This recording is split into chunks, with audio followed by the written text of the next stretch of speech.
सरस्वती पूजा परठू खोलिब एही राशिर व्यक्तिंक भाग्य। मां को कृपारू मालेमाल हेबा सहित कोटिपति हेबाकू जाउछंती एही राशिर व्यक्ति विशेष। रहिबनी कोनोसी समस्या, भाग्यरे हेबो विराट परिवर्तन। बृहस्पति ग्रहर मार्गी 4 फेब्रुआरी द्विपहर 3:09 हेबो।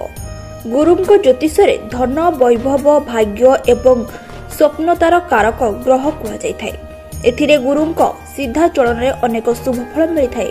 गुरुंक मार्गी गति रे एही राशि को शुभ फल मिलिबो। मेष, परिवार सुख शांतिर परिवेश रहिबो। ऑफिस रे लोक आपनक काम रे खूब प्रशंसा करिवे। लोक आपनक द्वारा यथेष्ट प्रभावित हेबे। वृष, पूर्वरु लागि रहिथिबा समस्या समाधान होई जिवो। समाज रे लोक आपनकर व्यक्तित्व रे प्रसन्न रहिबे। घरर मुरबींक सहाय्य रे आर्थिक स्थिति सुधुरिबो। मिथुन, पारिवारिक सुख वृद्धि हेबो। कौनसी भी काम मन लगाई करंतु निर्धारित समय पूर्व पूरा हो जिवो। शिक्षक निजर छात्रों को किछि नुआ सिखाइबे।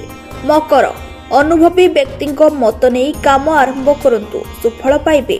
जीवन साथी सहित मनांतर होई पारे। छात्रों को अधिक परिश्रम करबाकू हेबो।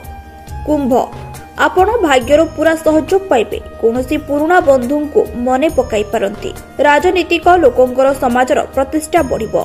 मीन, कौनसी काम तरबरिया भाबे न करी धैर्यर सह करंतु। निहाती आवश्यकता नथिले यात्रा परिहार करंतु। दाम्पत्य जीवन में मधुरता वृद्धि हेबो।